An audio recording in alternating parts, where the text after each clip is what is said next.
From WGNO TV, it's Know-It-Alls, the game where it pays to know New Orleans. One of the reasons we all love Ed Daniels so much and why he will be so dearly missed is that he was a jack of all trades, covering sports, Mardi Gras, even a game show. He was even a game show host, and I want to talk to you about that. This is Isis Casanova. She was his co-host on Know-It-Alls. Know-It-Alls. Isis, a lot of us don't know about Know-It-Alls, so tell us a little bit about it. So Know-It-Alls was a game show about New Orleans. Back in the 90s, I'm dating myself, right, in the early 90s, there was a man called Brandon Tartikoff. He had been president of NBC and he was at Paramount at one time. Very, very important person broadcasting. His daughter had an accident and the doctor was here in New Orleans. So it brought him to New Orleans and he was bored and decided he wanted to do a game show. That's how Ed and I met. Now here's your host, Ed Daniels, and your hostess, Isis Casanova.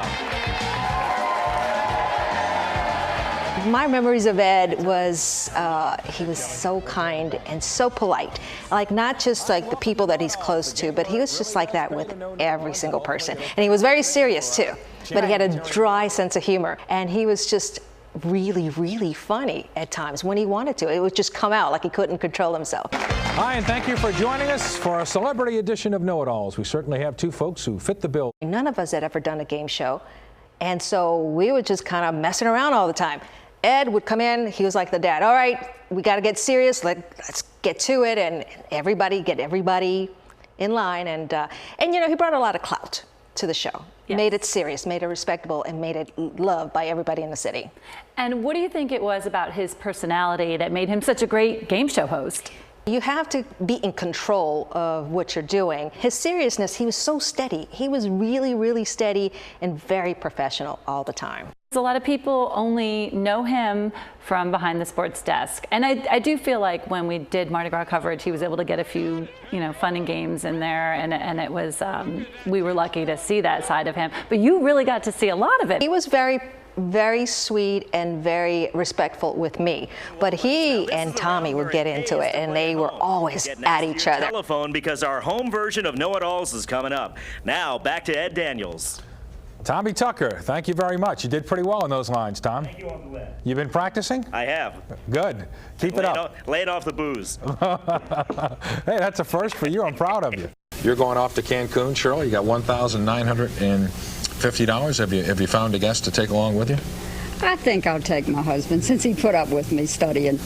And you weren't here in 1981 when the Rolling Stones were no, that's why I missed the question. And you wouldn't have gone to the concert anyhow, I don't right? think so.